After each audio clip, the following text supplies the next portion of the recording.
지금부터 4월 22일 수요일 예배 드리겠습니다. 사도신경으로 신앙 고백하시겠습니다. 나는 전능하신 아버지 하나님, 천지의 창조주를 믿습니다. 나는 그의 유일하신 아들, 우리 주 예수 그리스도를 믿습니다. 그는 성령으로 잉태되어 동정녀 마리아에게서 나시고 본디오 빌라도에게 고난을 받아 십자가에 못 박혀 죽으시고 장사된 지 사흘 만에 죽은 자 가운데서 다시 살아나셨으며 하늘에 오르시어 전능하신 아버지 하나님 우편에 앉아 계시다가 거기로부터 살아있는 자와 죽은 자를 심판하러 오십니다.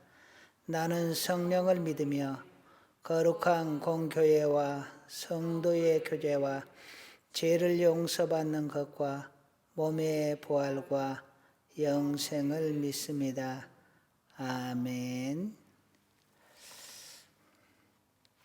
하나님 말씀 보시겠습니다. 출애굽기 2장 1절에서 10절 말씀입니다. 출애굽기 2장 1절에서 10절 말씀.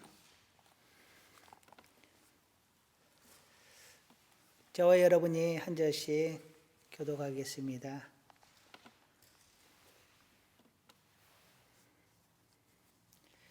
제가 먼저 읽겠습니다. 레위 가족 중 한 사람이 가서 레위 여자에게 장가들어 그 여자가 임신하여 아들을 낳으니 그가 잘생긴 것을 보고 석 달 동안 그를 숨겼으나 더 숨길 수 없게 되매 그를 위하여 갈대 상자를 가져다가 역청과 나무 진을 칠하고 아기를 거기 담아 나일강가 갈대 사이에 두고 그의 누이가 어떻게 되는지를 알려고 멀리 섰더니 바로의 딸이 목욕하러 나일강으로 내려오고 시녀들은 나일강가를 거닐 때에 그가 갈대 사이에 상자를 보고 시녀를 보내어 가져다가 열고 그 아기를 보니 아기가 없는지라 그가 그를 불쌍히 여겨 이르되 이는 히브리 사람의 아기로다. 그의 누이가 바로의 딸에게 이르되 내가 가서 당신을 위하여 히브리 여인 중에서 유모를 불러다가 이 아기에게 젖을 먹이게 하리이까. 바로의 딸이 그에게 이르되 가라 하매 그 소녀가 가서 그 아기의 어머니를 불러오니 바로의 딸이 그에게 이르되 이 아기를 데려다가 나를 위하여 젖을 먹이라. 내가 그 삭을 주리라. 여인이 아기를 데려다가 젖을 먹이더니 그 아기가 자라매 바로의 딸에게로 데려가니 그가 그의 아들이 되니라. 그가 그의 이름을 모세라 하여 이르되 이는 내가 그를 물에서 건져내었음이라 하였더라. 아멘.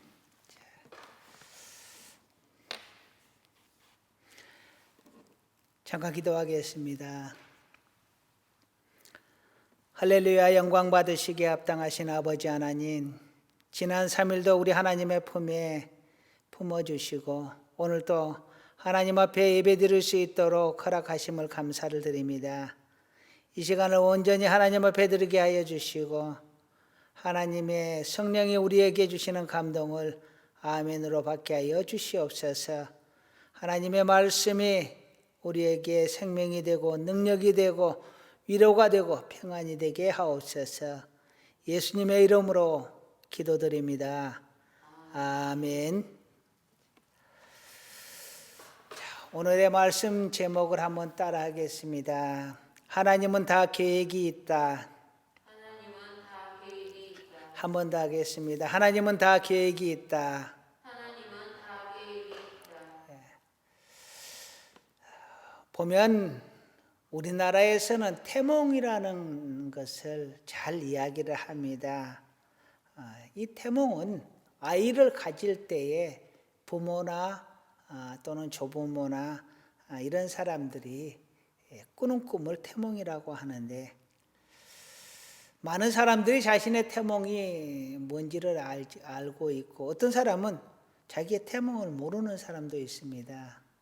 근데 저는 참 희한한 태몽을 꾸고 태어났습니다. 우리 할머니가 태몽을 꿨는데 천사 4명이 하늘에서 보자기를 가져와서 마당에 내려놨는데 그 보자기를 풀어보니까 쌀강아지 같은 예쁜 아들이 나왔는데 그 예쁜 아들이 바로 저였다라는 겁니다.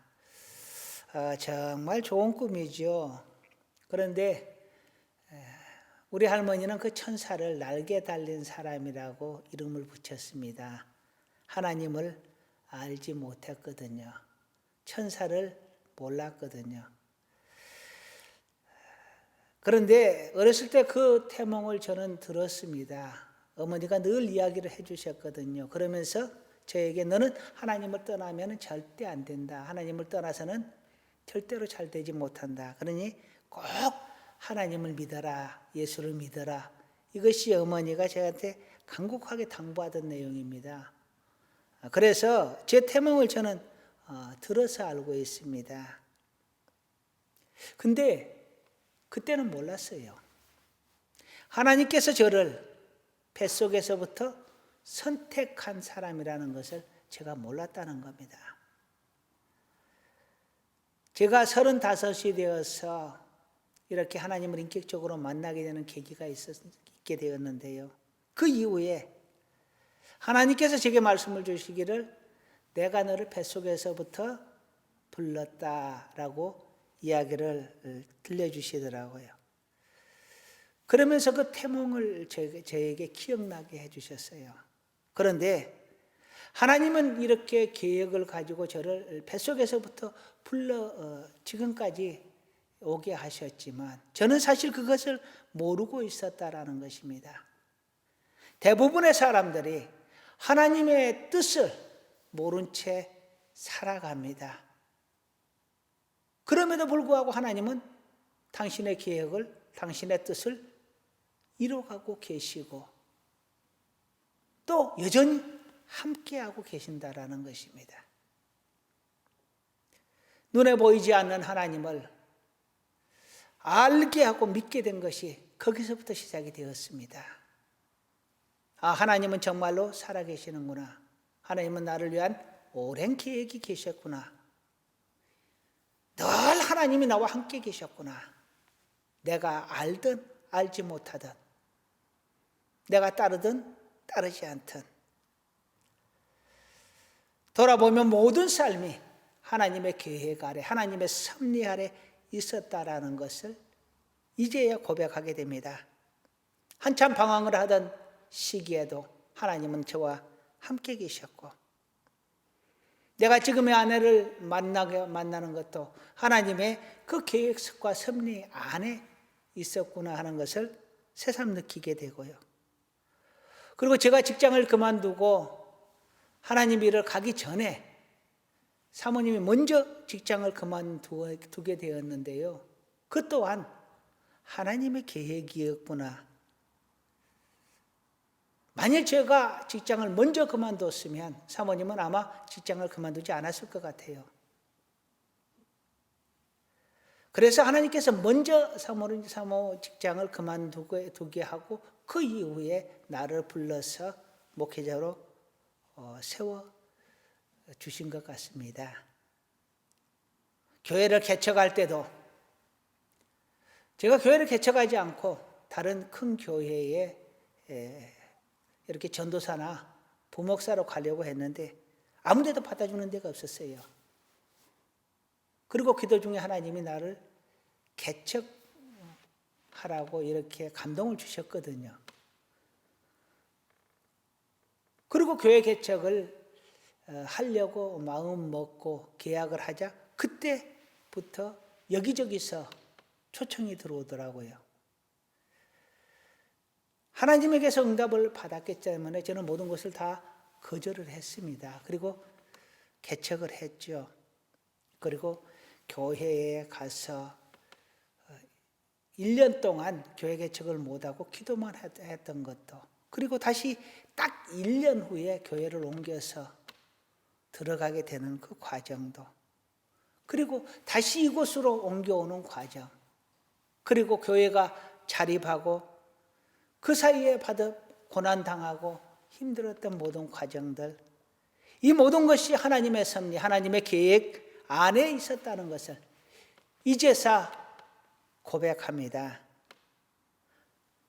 하나님은 늘 우리 곁에 계시지만 우리는 그 하나님을 느끼지 못하고 알지 못하고 뒤늦게야 깨닫게 됩니다.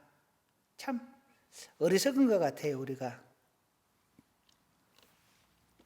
오늘 본문을 보게 되면 모세의 출산과 이 모세가 애굽의 왕자로 자라게 된 배경을 설명을 하고 있습니다. 모세는 애굽이 이스라엘 유다 민족을 핍박할 때에 태어나서 모든 남자아이를 다 죽이라고 하던 때에 태어났습니다.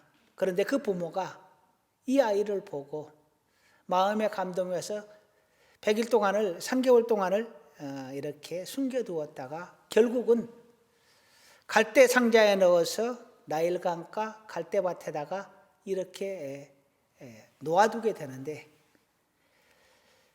애굽의 왕 바로의 딸이 나일강으로 목욕을 나왔다가 그 아이를 발견하게 되고 그 아이를 양자로 삼아서 결국 애굽의 왕자로 자라게 되었다라는 것이 오늘 본문의 내용입니다. 오늘 본문을 보게 되면 아주 단순한 아주 재밌는 이야기 중 하나로 생각을 할 수가 있는데요. 그렇지 않습니다. 오늘 본문은 우리에게 이것을 교훈해 줍니다. 한번 따라 하시겠습니다. 하나님은 다 계획이 있다. 모든 이야기 속에서 하나님의 계획은 드러나 있습니다. 그러나 우리는 그 계획을 알지 못할 때가 많습니다. 첫 번째, 모세의 부모가 아므람과 요게벳인데요. 오늘 본문에는 이야기가 나와 있지 않습니다만 아므람과 요게벳이 아들을 낳아서 3개월 동안 숨겨서 아이를 키우게 됩니다. 이렇게 석 달 동안을 목숨을 걸고 그 아이를 보호를 하게 되는데 이 부모의 헌신마저도 다 하나님의 계획이었다라는 것입니다. 하나님의 섭리였습니다. 결국은 이 아이를 더 이상 보호하지 못하고 강가 그 갈대밭 사이에다가 아이를 버리게 되는데 이마저도 하나님의 섭리였습니다. 애굽 왕 바로의 딸의 눈에 띄게 된 것도 다 하나님의 계획이 있습니다. 하필 그 시간에, 하필 그 장소에 애굽 왕 바로의 딸이 왜 왔겠어요? 그것은 하나님의 계획입니다.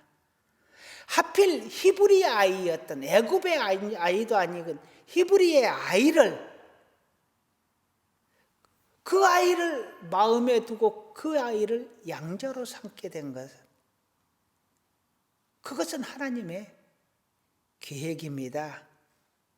바로의 딸의 마음으로 움직여서 다른 이국 민족, 그들의 종사를 하는 민족이잖아요. 그 핏줄을 받은 아이를 자기의 양자로 드리게 하는 것은 하나님이 그 마음을 주장하셨기 때문입니다.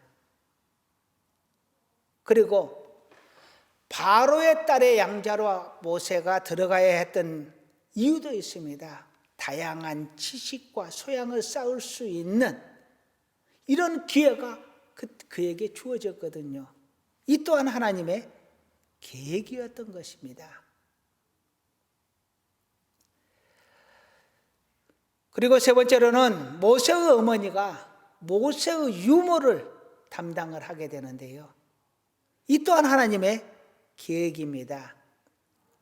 모세의 누나 미리암을 통해서 바로의 딸에게 히브리 여인 유모를 구해주겠노라 라고 하고 바로의 딸은 그것을 성큼 받아들이고 그래서 모세의 어머니 요게벳이 모세의 유모로 들어가서 모세를 양육하게 됩니다.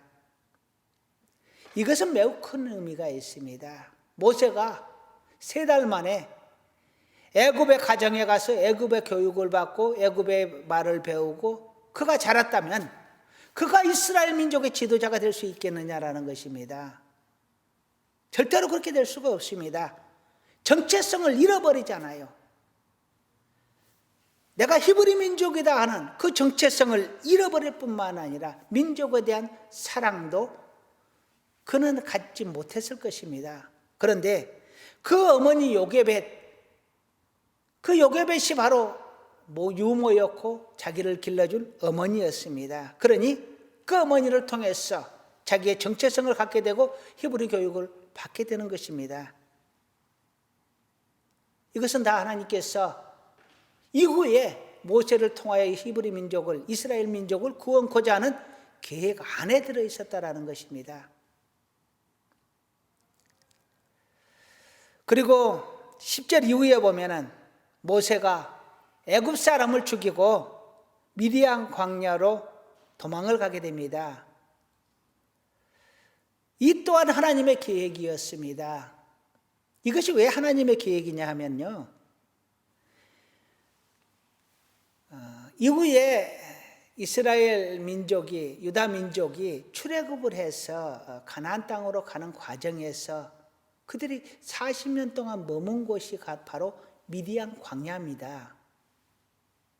하나님께서 미리 모세를 애굽에서 빼내서 이 미디안 광야에서 준비시키셨던 것입니다. 40년을요. 모세도 알지 못했을 것입니다. 이스라엘 민족도 알지 못했을 것입니다. 그러나 하나님은 다 계획이 있으셨습니다. 출애굽, 그것을 미리 준비하셨던 하나님이십니다. 하나님이 요셉을 애굽 땅에 보내셔서 이스라엘 민족이 애굽 땅에서 정착하고 번성하여 큰 민족을 이루게 하고자 하는 계획이 있었던 것처럼 하나님께서 모세를 미디안으로 미리 보내서 그 미디안 광야에서 40년 동안 그 광야를 다 보게 하고 광야에서 어떻게 살아야 하는가를 그에게 알게 하셨습니다. 그곳 지리를 다 익히게 하셨습니다. 하나님은 다 계획이 있으셨던 것입니다. 다만 우리가 알지 못할 뿐이죠. 그렇다면 우리는 하나님의 계획에 대하여 하나님이 나와 함께 계시고 하나님이 나에게 대하여 계획을 가지고 계시다는 것을 인정해야 합니다. 하나님의 현재성과 하나님이 나를 통행하는 것을요, 인정하자라는 것입니다. 우리가 알든 알지 못하든, 모세가 알든 알지 못하든 모세의 모든 삶에 있어서 하나님의 계획이 있었고 그 계획과 섭리대로 하나님께서 모세를 차곡차곡 준비시켜 오셨다라는 것입니다. 하나님은 이처럼 항상 우리의 모든 삶에 계획이 다 있습니다. 그것이 모세의 삶에만 있는 것이 아니요, 우리 모두의 삶 속에서도 하나님은 이미 함께하고 계시는 것입니다. 저같이 부족하고 못난 사람을 태중에서부터 선택하여서 하나님의 사람으로 세우려는 계획을 지금까지 차곡차곡 이루어 오셨던 것처럼요, 우리 모두의 삶 속에서 하나님이 계획하시고 인도하시고 동행하시는 은혜가 우리와 함께 계시다는 것을 인정하시기를 주님의 이름으로 축원합니다. 우리는 잘 알지 못합니다. 느끼지 못합니다. 그래도 우리 하나님은 우리와 함께 계십니다. 이것이 믿는 사람의 진리요, 이것이 바로 하나님을 믿는 자세입니다. 하나님을 인정하시기를 주님의 이름으로 축원합니다. 우리는 알지 못하지만 하나님은 우리를 한 번도 놓지 않으셨고 하나님의 계획에 따라 인도하심을 감사하시기를 주님의 이름으로 축원합니다. 그래서 평생 우리 하나님과 동행하고 우리 하나님과 함께함을 즐거워하며 감사하며 기쁨으로 하루하루를 살아낼 수 있기를 주님의 이름으로 축원합니다. 기도하시겠습니다. 하나님은 모세의 모든 삶 속에서 하나님의 섭리대로 함께 하셨고 이끌어 오셨고 인도하셨습니다. 또한 이 종에게도 하나님께서 은혜 베푸셔서 태중에서부터 선택하여 지금까지 인도해 오셨습니다. 또한 우리 모든 성도님들의 삶 속에서 우리 하나님께서 계획하시고 인도하시고 함께 하실 것을 믿습니다. 천국에 가는 저 하나님의 나라에 가는 그날까지 우리 하나님과 동행하고 그 인도하심에 감사하며 영광 돌리며 살게 하옵소서. 예수님의 이름으로 기도드립니다. 아멘. 찬송가 288장 찬양하시겠습니다. 찬송가 288장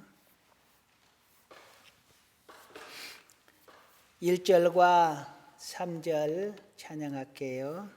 1절과 3절.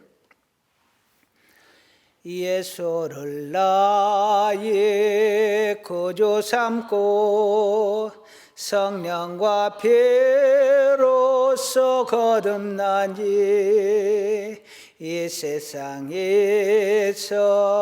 내 영혼이 하늘의 영광 누리도다. 이것이 나의 간증이요 이것이 나의 찬송일세. 나 사는 동안 끊임없이 구주를 찬송하리로다.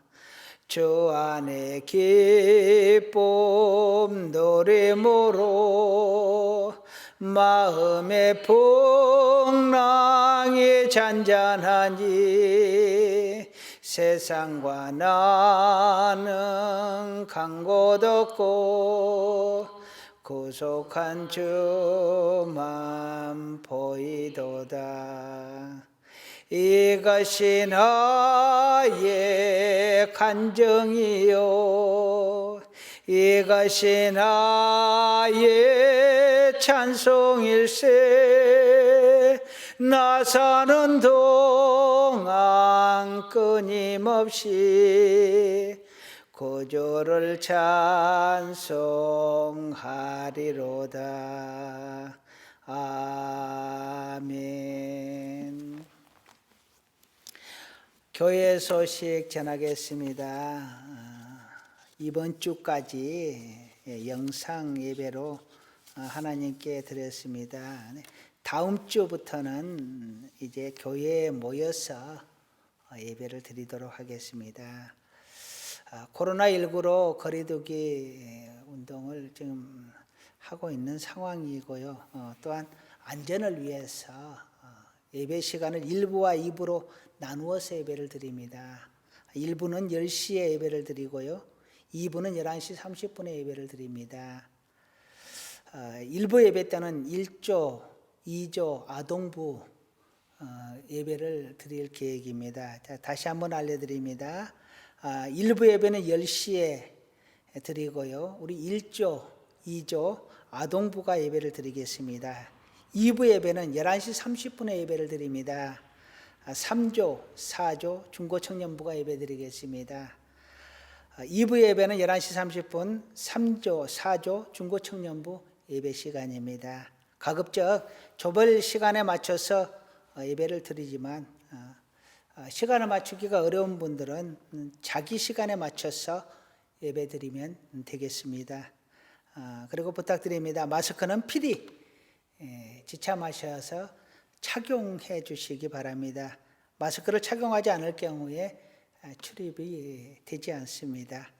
식사 준비는 하지 않습니다. 그런데 청소 봉사는 부탁을 좀 드리겠습니다. 주일 예배 말고 수요일 예배는 영상으로 올립니다. 그리고 다른 예배 기도회 모임은 당분간 보류하도록 하겠습니다. 다음 주부터는 교회에서 모여서 예배드립니다. 꼭 잊지 마시기 바랍니다. 또 개별적으로 연락을 올리도록 하겠습니다. 자, 그럼 축복 기도로 예배 순서를 모두 마치도록 하겠습니다. 기도하시겠습니다.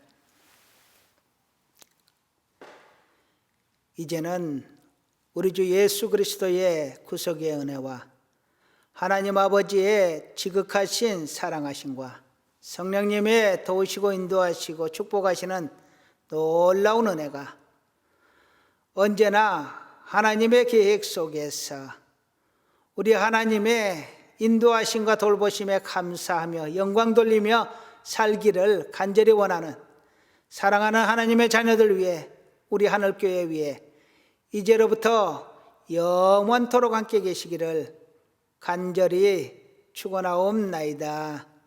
아멘. 감사합니다.